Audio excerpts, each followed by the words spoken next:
সালামু আলাইকুম সুপ্রিয় শিক্ষার্থীবৃন্দ, দর্শক, আমার শ্রদ্ধেয় সহকর্মীবৃন্দ, সকলকেই পলাশথানা মডেল উচ্চ বিদ্যালয়ের পক্ষ থেকে আজকের অনলাইন ক্লাসে স্বাগতম। ধারাবাহিকভাবে আমাদের কার্যক্রম চলছে, শিক্ষার্থী বন্ধুরা তোমরা জানো। তো সেই ধারাবাহিকতায় আজকেও তোমাদের মাঝে ক্লাস নিতে চলে এলাম। আজকের পাঠে সকলকেই স্বাগত। আজকে আমি নবম দশম শ্রেণীর বাংলা সাহিত্য বিষয়ের পাঠদান করব। তো শিক্ষার্থীবৃন্দ, তোমরা বই খাতা কলম নিয়ে আমার সঙ্গে বসে পড়ো। আমি রাহিম আক্তার, সহকারী শিক্ষক বাংলা, পলাশথানা মডেল উচ্চ বিদ্যালয়, পলাশ, নরসিংদী। আজকে আমি পাঠটি শুরু করব। এর আগে এটা আমি অর্ধেক অংশ নিয়েছিলাম। তো চলো আমরা কিছু ছবি দেখি। তোমরা অনুমান করতে পারছো এটা আগে কিছু অংশ নিয়েছিলাম এই ক্লাসটা। এই ছবিগুলো কি আমাদের গ্রাম বাংলার পল্লী প্রকৃতি ছবি। চিরায়ত দৃশ্য, কুড়ে ঘর, বাঁশবাগান, তারপরে গ্রামের বাড়ি, এটা হচ্ছে খড়ের গাদা, মায়ের কোলে সন্তান। তো এই সমস্ত দৃশ্য দেখে আমরা যে বিষয়টি উপলব্ধি করতে পারছি আজকে আমাদের। আগে এটা অর্ধেক অংশ আমি পড়িয়েছিলাম। পল্লী জননী জসীমউদ্দীন লিখেছেন। আজকে এর বাকি অংশটুকু কি আমি তোমাদের শেষ করে দিব। তাহলে পল্লী জননী লিখেছেন জসীমউদ্দীন। আর এই পাঠ শেষ আমরা যা শিখতে পারবো একটু দেখে নাও তোমরা। আবার কবি পরিচিতি সম্পর্কে তোমরা বলতে পারবে, শব্দার্থ বলতে ও লিখতে পারবে, আর কবিতার সারাংশ ব্যাখ্যা করতে পারবে।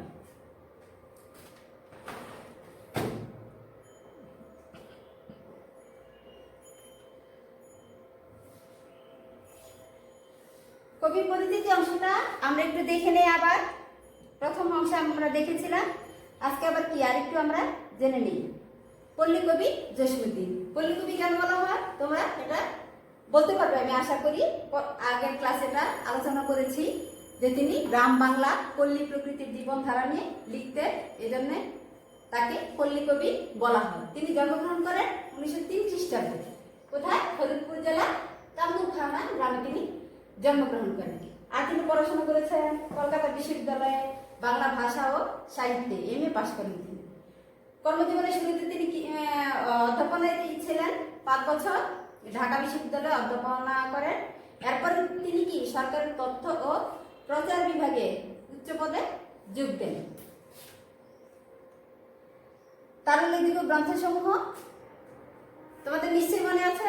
পল্লী কবি জসীমউদ্দীন ছাত্র অবস্থায় কি তিনি লেখালেখি করতেন, এবং তার বিখ্যাত যে কবর গ্রন্থ মনে আছে তো সকলের, সেটা কি তিনি যখন ছাত্র ছিলেন তখনই কি এটা প্রবেশিকা বইয়ে পাঠ্যভুক্ত হয়।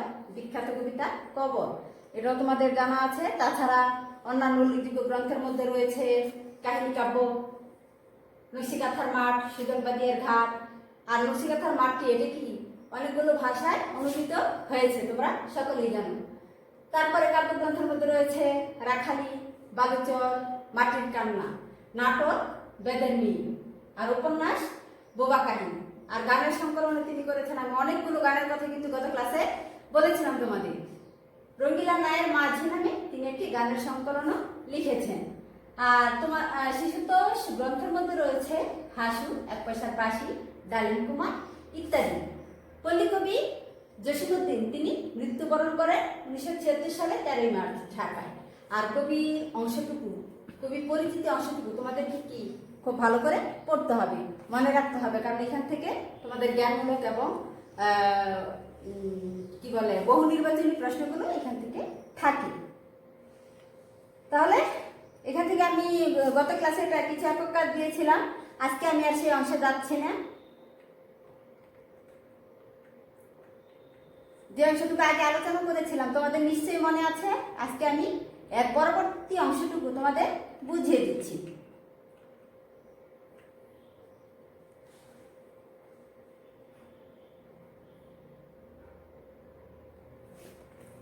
ঠিক আছে শিক্ষার্থী বন্ধুরা, তোমরা তোমাদের বইয়ের 242 পৃষ্ঠায় আছে কবিতাটি, 42, 43, 44 পৃষ্ঠা, এই কয়েক পৃষ্ঠা মিলে আছে।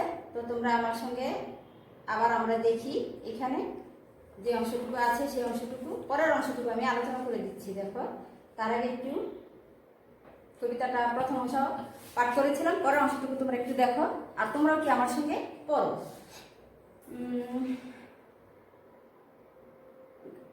পরিবেশের সাথে খেলিবারে গেলে দিবে না তো তুমি গাল, এ পর্যন্ত কত ক্লাসে আমরা আলোচনা করেছিলাম। এরপরের অংশটুকু দেখো। আচ্ছা মা বলো, এমন হয় না রহিম চাচার ঝাড়া, এখনই আমারে এত রোগ হতে করিতে পারে তো খাড়া।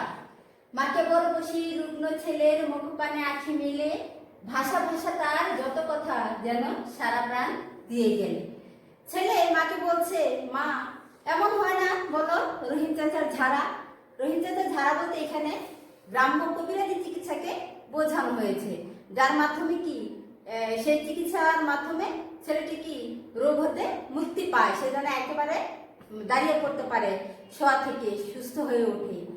আর মা কেবল বসে রুগ্ন ছেলের মুখ পানে আঁখি মিলে, মানে চোখ নয়ন মিলে তাকিয়ে থাকে, আর ভাষা ভাষা যত স্মৃতি আছে তার ছেলেকে নিয়ে সেগুলো কি তার মনে পড়ে যাচ্ছে। এই কথাটা কবি এখানে বলেছে। এর পরের অংশ দেখো। শোনো মা, আমার লাটাই কিন্তু রাখিও যতন করে, রাখিও ঢেপে মোয়া বেঁধে তুমি সাতনরি শিকা ভরি। খেজুরে গুড়ের নয়া পাটালিতে হুরুমের কোলা ভরে, ফুলঝুরি শিকা সাজাইয়া রেখো আমার সম্মুখ পরে। ছেলে আরো বায়না করছে, আবদার করছে মায়ের কাছে, শোনো মা আমার লাটাই। লাটাই অর্থ হচ্ছে ঘুড়ির যে সুতা, ঘুড়ির সুতা যেখানে পেঁচিয়ে রাখা হয় সেটাকে লাটাই বলা হয়। সেটা কি তার লাটাই, ঘুড়ি উড়ানোর যে লাটাই সেটা কি যত্ন করে রাখতে বলেছে। আর কি বলেছে দেখো, রাখিও ঢেপে মোয়া বেঁধে। ঢেপের মোয়া হচ্ছে মুড়ির মোয়া বা চিরা ভাজা, চিরার মোয়া, এরকম। সাতনরি শিকা, শিকা আমরা সকলে চিনি, পাটের তৈরি। গ্রামাঞ্চলে এটার ব্যবহার আছে। এটাতে কি খাবার, খাদ্যদ্রব্যাদি, প্রয়োজনীয় জিনিসপত্র কি এখানে সংরক্ষণ করা হয় শিকাতে। তো সেখানে কি ছেলে বলছে যে ঢেপের মোয়া কি ওখানে যত্ন করে রেখে দিতে। আরো বলছে দেখো, খেজুরের গুড়ের নয়া পাটালিতে হুরুমের কোলা ভরে। খেজুরের গুড়ের নয়া পাটালি, গুড় দিয়ে হুরুমের কোলা, এটা কি চিরা বা মুড়ি ভাজা, চিরার মতো ভাজা, এটাকে হুরুম বলা হয়, কোলা ভরি। ফুলঝুরি শিকা সাজায় রেখো আমার সম্মুখ পরে। সেই সাতনরি শিকা আবার এখানে এসেছে, ফুলঝুরি শিকা, এগুলো কি ভরে তার সম্মুখ, ছেলে সম্মুখ করে সাজিয়ে রাখতে বলেছে মাকে।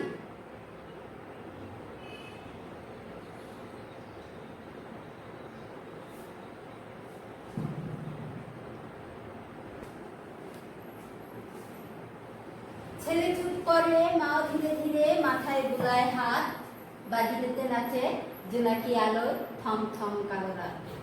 রুগ্ন ছেলের শিয়রে বসিয়া কত কথা পরে মনে, কোনোদিন সে যে মায়ের না বলে গিয়েছিল দূর বনে। ছেলে কি মায়ের কাছে আবদার করতে করতে কি আস্তে আস্তে চুপ করে যায়, আর মা কি ছেলের মাথায় হাত বুলিয়ে দেয়। বাহিরেতে নাচে জোনাকি আলোয় থম থম কালো রাত। এখানে আবার রাতের বর্ণনা দিয়েছে, পূর্বের ক্লাসে আলোচনা করেছিলাম। থমথম কালো রাত, নিঝুম নিস্তব্ধ রাত, আর জোনাকি আলোয়, জোনাকি পোকার আলোয় কি যেন নাচে। আর থমথম কালো রাত একদম নিঝুম নিস্তব্ধ রাতকে বোঝানো হয়েছে।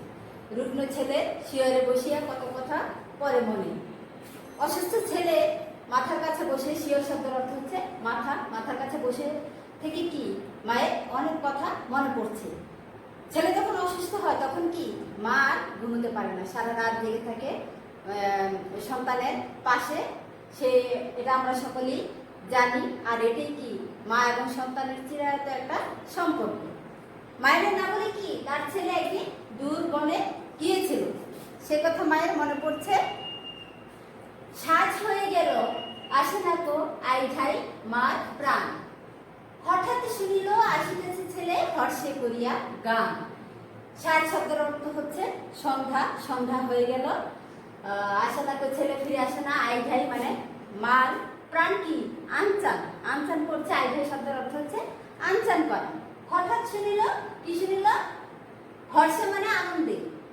ছেলে আনন্দে, মনের আনন্দে কি গান করে করে সে আসিতেছে, ছেলে বাড়ি ফিরতেছে। এক কুচ ভরা বেতুল তাহার ঝামুর ঝুমুর বাজে, ওরে মুখ পোড়া কোথায় গিয়েছিলি এমনি এ কালি সাজে। তার কুচ ভরা মানে তার কুচর ভরা বেতুল ফল, বেতুল এক ধরনের ফল, এটা কি ঝামুর ঝুমুর বাজছে। আর মা তো রেগে গিয়েছে, মা রেগে বলছে মুখ পোড়া। মুখ পোড়া বলতে এখানে গাড়ির অর্থে ব্যবহার করা হয়েছে, হনুমান, হনুমান অর্থে ব্যবহার করা হয়েছে। হনুমানের যেমন মুখটা পোড়া সেটাই বোঝানো হয়েছে, এটা একটা গালি মানে একটু রেগে। আদর, আদর অর্থে বকা বা গালি দেয়া। ছেলেকে শাসন করছে যে এমন সাজের বেলা, কালী সাজের বেলা কি কোথায় গিয়েছিলি, ওরে মুখ পোড়া। এরকম অনেক রকম আনন্দ গালি কি আমরা ছেলেকে দিয়ে থাকি, মায়েরা কি দিয়ে থাকি। তারপরে দেখো, কত কথা আজ মনে পড়ে মার, গরিবের ঘর তার। ছোটখাটো কত বাড়িটা ছেলের পারে নাই মিটাবার, আর এর দিনে পুতুল কিনিতে পয়সা জোটেনি তাই, বলেছে আমরা মুসলমানের আরো দেখিতে নাই। ছেলের শিয়রের কাছে বসে মায়ের কি অনেক কথা মনে পড়ছে, ছেলের সাথে তার যে স্মৃতি, দুষ্টুমি, আদর মাখা ভালোবাসার স্মৃতিচারণ মা এখানে করছে। অনেক কথাই কি মায়ের মনে পড়ছে। আগের ক্লাসে আমরা আলোচনা করেছিলাম গরিব মা, পল্লী জননী, পল্লীর একজন মা, সাধারণ মা, তা তিনি কি নিতান্তই দরিদ্র, যার কারণে কি ছেলে চিকিৎসা পর্যন্ত তিনি করাতে পারছেন না। আর সেই সঙ্গে কি ছেলের অনেক বায়না কি অনেক সময় কি মেটাতে পারেননি তিনি। আরঙের দিন, আরং শব্দের অর্থ হচ্ছে মেলা, মেলার দিনে পুতুল কিনতে যাবে মেলায়, সেটার কি পয়সা ছিল না তার কাছে যে তার ছেলেকে দিবে। কিন্তু ছেলেকে কি বলেছে, দেখো আমরা মুসলমানের আরং দেখতে নেই, মানে মুসলমানের কি মেলা দেখতে নেই, যেতে নেই। তারপরের অংশ দেখি আমরা, করিম যে গেল রহিম চলিল এমনি প্রশ্নমালা, উত্তর দিতে দুঃখিনী মায়ের দ্বিগুণ বাড়িতে জ্বালা। আজ রোগে তার পথ্য জটনি, ওষুধ হয়নি আনা, ঝড়ে কাঁপে যেন নীরের পাখিটি, জড়ায়ে মায়ের ডানা। খুব করুণ একটি দৃশ্য এখানে দেখো, তোমরা একটু মনোযোগ দিয়ে। ছেলেকে যখন বললো যে মুসলমানের, আমরা মুসলমানের কি আরং দেখিতে নেই, তখনই ছেলে বলিল করিম যে গেল রহিম গেল, মানে তার বন্ধুরা কি মেলায় গিয়েছে সেটা সে জানে। এমনই নানা রকম প্রশ্নমালা মাটি পড়ছে। উত্তর দিতে কি দুঃখিনী মায়ের দ্বিগুণ বাড়িতে জ্বালা। এর তো উত্তর আসলে মায়ের কাছে নাই, যে সে ছেলেকে যে মিথ্যে বলেছে, যে আর মিথ্যে বলে তাকে টাকা নেই, সেটার একটা অজুহাত দাঁড় করিয়েছে যে মুসলমানের মেলা যেতে নেই, আরঙে যেতে নেই। তখন কি এই সমস্ত প্রশ্নের উত্তর দিতে মায়ের অবশ্যই কি দুঃখ হতো, কষ্ট হতো। তারপরে আজকে তার পথ্য জটনি, ওষুধ হয়নি আনা, অসুস্থ ছেলে, তার চিকিৎসা করাবার মতো পয়সা কি মায়ের কাছে নাই। ঝড়ে কাঁপে যেন নীরের পাখিটি, জড়ায়ে মায়ের ডানা। ঝড়ে যখন ঝড় বৃষ্টি হয়, ঝড়ে কাঁপে নীরের পাখি, পাশে যে পাখিটি থাকে সেটা কি কাঁপে, আর জড়ায়ে মায়ের ডানা। যখন ঝড় বৃষ্টি বাদল হয় তখন এটা আমরা দেখে থাকি যে পাখি, তারপরে আমাদের পালিত পাখিও যেমন ধরো মোরগ, এটা একদম আমাদের সামনে আমরা দেখতে পাই। যখন ঝড় বৃষ্টি হয় তখন বাচ্চাগুলি কি, ছোট ছোট ছানাগুলি কি মায়ের ডানার তলে আশ্রয় নেয়, মা তাদেরকে নিরাপত্তা দেওয়ার জন্য ডানায় জড়িয়ে রাখে। তো সেই কথাটি এখানে বলেছেন, মায়ের সঙ্গে সন্তানের বিষয়টাই কি এরকম। ঘরের চালেতে হুতুম ডাকিচ্ছে অকল্যাণ এসুর, মরণের দুধ এলো বুঝি হায়, থাকে মায় দূর দূর। পচা ডোবা হতে বিরোহিনী ডাক ডাকিতেছে ঝুরি ঝুরি, কৃষাণ ছেলেরা কালকে তাহার বাচ্চা করেছে চুরি। এই অংশটুকু দেখো, ঘরের চালেতে হুতুম, এটা হুতুম উঠেছে, বানানটা মিস্টেক হয়েছে।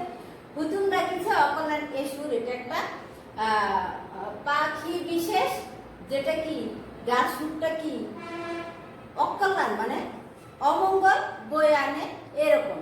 হুতুম পেঁচা এটা অকল্যাণ বয়ে আনে, আর লক্ষ্মী পেঁচা সেটা কি মঙ্গলবারতা বয়ে আনে। এটা একটা কি বলে এটাকে গ্রামীণ সংস্কার বা বিশ্বাস যে লক্ষ্মী পেঁচা যেটা সেটা কি কল্যাণ বয়ে আনে, আর হুতুম পেঁচা যে সেটা কি অমঙ্গলের বার্তা বয়ে আনে। এগুলো আমাদের গ্রামীণ সংস্কার, গ্রামীণ বিশ্বাস।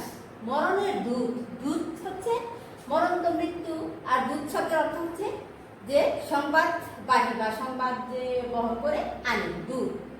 এর বলছি হ্যাঁ হাতে মায় দূর দূর। হুতুম পেঁচার ডাকে মায়ের মনে হচ্ছে যে এই অমঙ্গল ডাকটাই কি তার ছেলে মৃত্যুর দূত হয়ে আসছে, আর মা কি সেটাকে দূর দূর করে তাড়িয়ে দিচ্ছে। হাকে মা দূর দূর, হাকে মানে ডাকে, মানে মন থেকে সরিয়ে দিচ্ছে যে দূর দূর, আমার ছেলে মরবে না, মারা যাবে না বা এরকম হবে না। পচাডোবা হতে বিরোহিনী ডাক ডাকিতেছে ঝুরি ঝুরি। বিরোহিনী ডাহুককে বলা হয় বিরোহিনী। ডাহুক পাখি কি ডাকিতেছে ঝুরি ঝুরি, ঝুরি ঝুরি মানে হচ্ছে থেকে থেকে। পচাডোবা হতে কি থেকে থেকে ডাহুক পাখি ডাকছে। কেন ডাকছে? কৃষাণ ছেলেরা কালকে তাহার বাচ্চা করেছে চুরি। কৃষাণ ছেলেরা কি কৃষকের ছেলেরা তার বাচ্চা চুরি করেছে, এই জন্য কি ওই বিরোহিনী ডাকিতেছে পাখিটি কি তার সন্তানদের ডাকছে। পরে অংশটুকু দেখো, ফের ঘন ঘন মশা দলে দলে, বড় পাতা ঝরে বনে, ফোটায় ফোটায় পাতা চোয়া জল গড়াইছে তার শনি। রুগ্ন ছেলে শিয়রে বসিয়া একলা জাগিছে মাতা, সম্মুখে তার ঘোর পুচ্ছটি মহাকাল রাত পাতা। পার্শ্বে জড়িয়া মাটির প্রদীপ বাতাসে জমায় খেয়ে, আধারের সাথে যুঝিয়া তাহার ঘুরাইয়ে এসেছে কে। ফের ঘন ঘন, এই ঘন ঘন মশা এত ডুবায় ডাকছে, সেটা কি আমরা পূর্বের অংশে পড়েছিলাম, এখানে কি আবার এটা বলেছে। আর ফোটায় ফোটায় পাতা চোয়া জল গড়াইছে তার শনে, কুয়াশার জলটা কি ফোটায় ফোটায় যেন তার শনে গড়িয়ে পড়ছে। আর রুগ্ন ছেলে শিয়রে বসিয়ে একেলা জাগিচ্ছে মাতা, অসুস্থ ছেলে মাথার কাছে বসে কি মা একলা যাচ্ছে বা রাত জেগে আছে, শিয়রে মাথার কাছে। আর সম্মুখে তার ঘোর কুজ্ঝটি মহাকাল রাত পাতা। কুজ্ঝটি হচ্ছে কুয়াশা কাল, কুয়াশা অবস্থা কুজ্ঝটি, আর মহাকাল অনন্তকাল রাত পাতা, রাত অন্ধকার। সবকিছু মিলে তার ছেলের অসুস্থতা এবং রাতের যে পরিবেশ এবং এটার সঙ্গে যে তার মনের বিরহ, মনের যে সন্তানের জন্য ব্যাকুলতা, এই সবটুকু অংশ কি এখানে এই লাইনটুকুতে আমরা পাই। মহাকাল কুজ্ঝটি, কুয়াশাচ্ছন্ন মহাকাল রাত পাতা। রাত তো একদম থমথমে নিঝম নিস্তব্ধ রাত। কবিতায় বারবারই কি এই লাইনটি এসেছে। আশা করি তোমরা বুঝতে পেরেছো। আর পার্শ্বে দুনিয়া মাটির প্রদীপ বাতাসে জমায় খেল। বাতাসে খেল জমায় মানে কি মাটির প্রদীপ যে জ্বলছে বাতাসে কি সেটা অবশ্যই নড়ে যায়, কারণ দরিদ্র মায়ের ঘরটি বেড়ার ফাঁকিতে শীতের বায়ু আসছে, সেই বায়ুতে কি মাটির প্রদীপও নড়ে ওঠে, এটা কি খেল জমায়। আধারের সাথে যুজিয়া তাহার ফুরায় এসেছে তে। এখন এই আধার শব্দের অর্থ হচ্ছে অন্ধকার, অন্ধকারের সাথে কি যুঝিয়া শব্দের অর্থ হচ্ছে যুদ্ধ করি। যুঝিয়া শব্দের অর্থ হচ্ছে যুদ্ধ করে কি ওই মাটির প্রদীপের তেলও ফুরায় আসছে।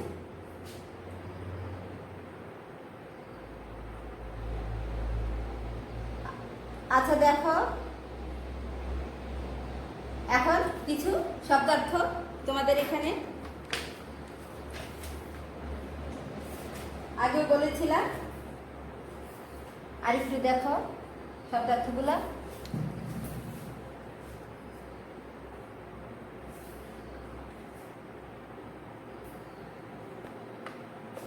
শব্দার্থগুলো দেখো তোমরা, আমি গত এবং আজকে ক্লাস মিলে কিছু শব্দার্থ দিয়েছি। আর কবিতার লাইনে কিন্তু আমি প্রত্যেকটা শব্দই কি বুঝিয়ে দেওয়ার চেষ্টা করেছি।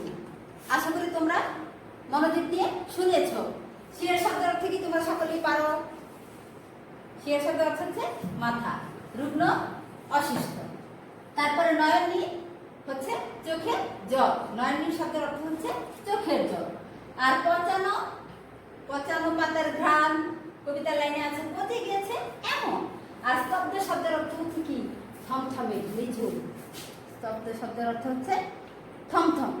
তারপরে দেখো এদোডোবা, এদোডোবা শব্দের অর্থ হচ্ছে পচা নর্দমা, পচা নর্দমা। আর ঢ্যাপের মোয়া, এটা হচ্ছে মুড়ির মোয়া, বলেছি তোমাদের কবিতার লাইনে। কানাকুয়ো, এটা কি এক ধরনের পাখি।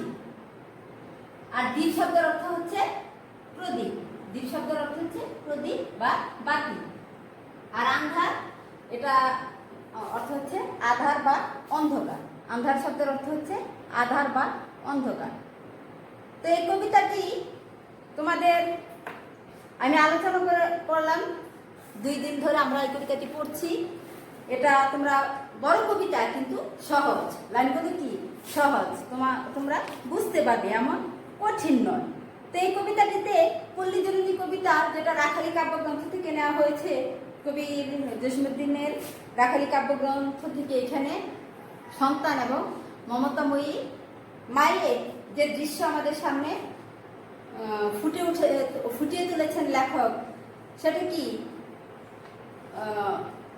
একদম হৃদয়ে দাগ কেটে যায়। যে তার যে সাংসারিক অবস্থা, পারিবারিক অবস্থা, তারপরে ছেলের অসুস্থ অবস্থার সঙ্গে প্রাকৃতিক যে বর্ণনা, যেমন নিবু নিবু প্রদীপ, তারপরে চারদিকে মশার অত্যাচার, আবার বেড়ার ফাঁক বলে কি শীতের বায়ু আসা, আর ঘুমহীন মায়ের চোখ নির্ঘুম সারা রাত কি তিনি ছেলের পাশে বসা, এটাই কি চিরায়ত দৃশ্য আমাদের। ছেলেকে আদর করে, তার মাথার কাছে বসে সারা গায়ে হাত বুলিয়ে দেয়, এবং ওই অবস্থায় কি মায়ের নানা রকম দৃশ্য স্মৃতি তার ছেলে, সেগুলি কি মনে পড়ছে, যেগুলো মাকে কষ্ট দিচ্ছে। আর ছেলের সুস্থতার জন্য কি দরগায় তিনি আমাদের ঘরে মোমবাতি মানেন, এগুলোই কি করে থাকে। যে মাজারে মসজিদে ওরকম কি মানত করতে হয় না, কিন্তু তারপরে কি মায়ের মন তো আর সেটা বোঝে না, সেটা মানে না, ছেলের জন্য অনেক কিছু কি মানত করে থাকে। আবার ছেলের দরিদ্রতার জন্য ছেলের অনেক কি ছোটখাটো আবদারও পূরণ করতে পারে নাই, যেগুলি কি আজ অসুস্থ ছেলে মাথার কাছে বসে মায়ের মনে পড়ছে। এগুলো তার একটা কষ্ট, বিশাল কষ্টের একটা ব্যাপার, যে ছেলের সামর্থ্যের জন্য কি ছেলে ছোট ছোট বায়নাগুলো কি তিনি পূরণ করতে পারেননি। তো এই যে জসীমউদ্দীন অত্যন্ত চমৎকার শব্দচয়নের মাধ্যমে তিনি যেভাবে এই কবিতাটিতে পল্লী জননীর শাশ্বত রূপ এখানে তুলে ধরেছেন, সেটা কি অত্যন্ত অবশ্যই কি চমৎকার একটি কবিতা। তো তোমরা এটা বাড়িতে ভালো করে পড়বে, আমি যথাসম্ভব বুঝিয়ে দেওয়ার চেষ্টা করেছি। তো আজকে আমি এই 2 দিনের পাঠ অনুপাতে কিছু প্রশ্ন লিখেছি তোমাদের জন্য মূল্যায়নের জন্য, আর উত্তরগুলো আমি দিয়ে দিয়েছি, আমি জানি তোমরা পারবে, তারপরে কি আমি দিয়ে দিয়েছি যাতে তোমাদের সহজ হয়। দেখো, বাসবনে কোন পাখি ডাকে? জানি আমরা সকলে, বাসবনে কোন পাখি ডাকে? কানাকুয়ো। আর পল্লী জননী কবিতায় রুগ্ন ছেলেটি মুমূর্ষ অবস্থাকে কিসের সাথে তুলনা করা হয়েছে? পল্লী জননী কবিতায় রুগ্ন ছেলেটি মুমূর্ষ অবস্থাকে কিসের সঙ্গে তুলনা করা হয়েছে? অবশ্যই কি নিবু নিবু দ্বীপের সঙ্গে, বাতির সঙ্গে তুলনা করা হয়েছে।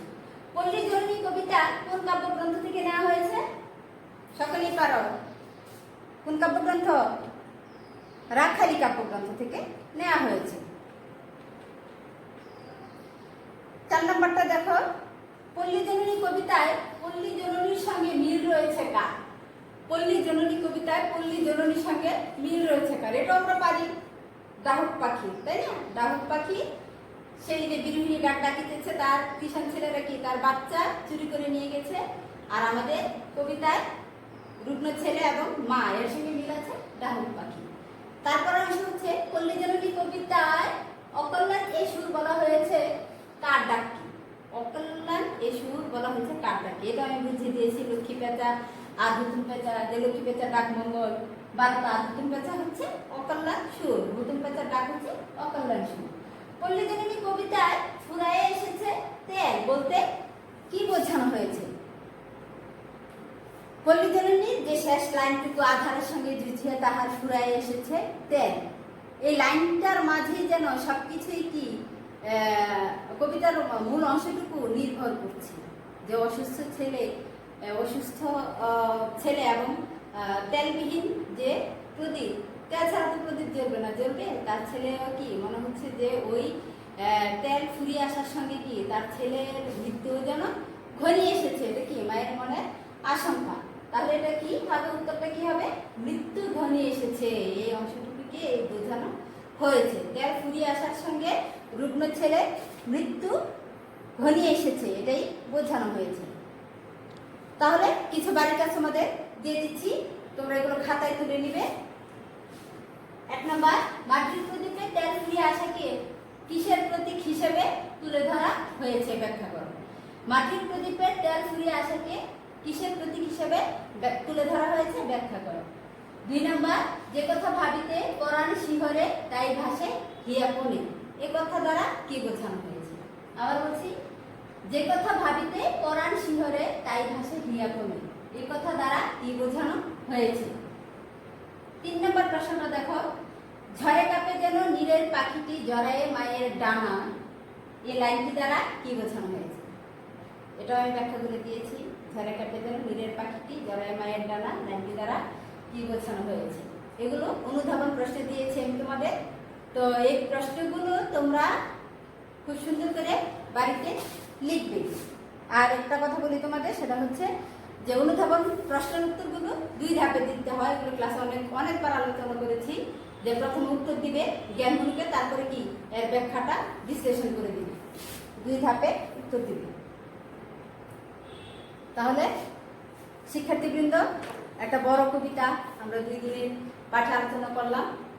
তো তোমরা বাসায় সকালে ভালো থাকবে। ক্লাসটি নিশ্চয়ই তোমাদের ভালো লেগেছে, আর ক্লাসটি অবশ্যই কি বন্ধুদের মাঝে শেয়ার করে দিবে, যেন সকলেই দেখতে পারে। সুস্থ থাকবে, নিরাপদে থাকবে। আবারও পরবর্তী ক্লাসে হয়তো তোমাদের সঙ্গে দেখা হবে। সেই পর্যন্ত সবাই ভালো থেকো। আল্লাহ হাফিজ। ধন্যবাদ সবাইকে।